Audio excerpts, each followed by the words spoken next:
آپ قبر کی بات کرتے ہیں، موت جس وقت آ رہی ہوتی ہے بلکہ موت آنے سے بھی پہلے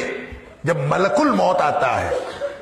اسی وقت کلیئر ہو جاتا ہے کہ اس نے جنت میں جانا ہے کہ جہنم میں جانا۔ نبی کریم صلی اللہ علیہ وسلم نے فرمایا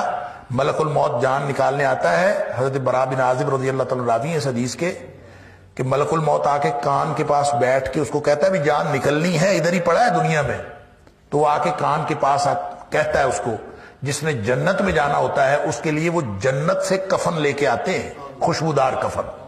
جس میں روح ڈالنی ہوتی، اور جس نے جہنم میں جانا ہوتا ہے اس کے لیے وہ کفن جہنم سے لے کے آتے ہیں، بدبودار کفن ہوتا ہے۔ فرشتے ساتھ ہوتے ہیں، ڈیوٹیاں لگ جاتی ہیں، سب بیٹھے ہوتے ہیں، وہ آ کے کان میں اس کے پاس کہتا ہے یا ایتھا النفس الطیبہ، اے پاکیزہ روح،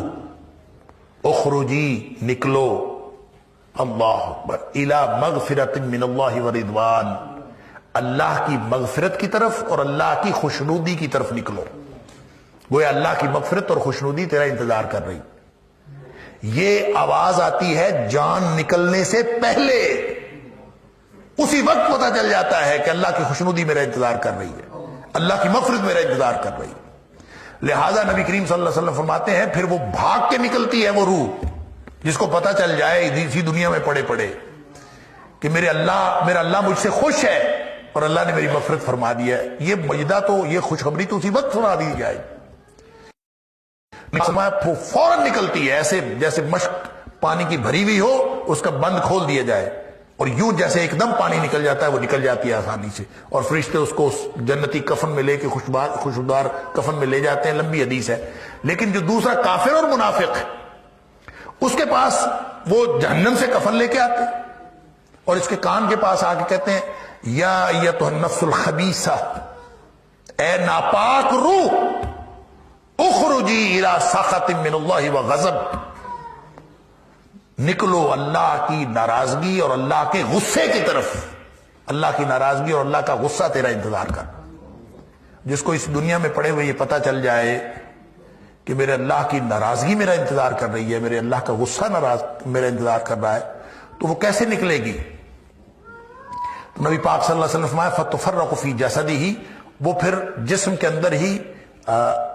چھپتی پھرتی ہے، باہر نہیں نکلتی، پھر اس فرشتے کھینچ کر نکالتے ہیں، اللہ اکبر۔ اور آپ نے مثال بیان فرمائی فَيَنزِعُهُ، پھر اس کو نکالتے ہیں کھینچ کر، کما ينتزع الصفود من الصوف المبلول، جس طرح گیلی اون کے اندر لوہے کی گرم سلائی ڈال دی جائے اور اون اس کے اندر چمٹ جائے تو پھر اس کو کھینچ کر نکالا جائے تو جس طرح وہ اون تار تار ہو جاتی ہے، فرمایا اس طرح سے فرشتے اس کو کھینچ کر نکالتے ہیں۔ تو یہ تو اسی وقت پتہ چل جائے گا بھائی، آپ قبر کی بات کر رہے ہیں، یہ تو یہاں موت آتے وقت، موت کے وقت پتہ چل جائے گا کہ میں جنتی ہوں کہ جہنمی ہوں۔ اللہ اکبر، دیکھنے میں موت ویسی ہے۔ تو یہ سارے مراحل اسی کے مطابق طے ہوں گے، اسی میں ایک مرحلہ اعمال نامے دیے جانے کا ہے اور اسی میں مرحلہ جو ہے وہ پھر جنت اور جہنم کی طرف چلے جانے کا ہے۔ یہ سارے مراحل ہیں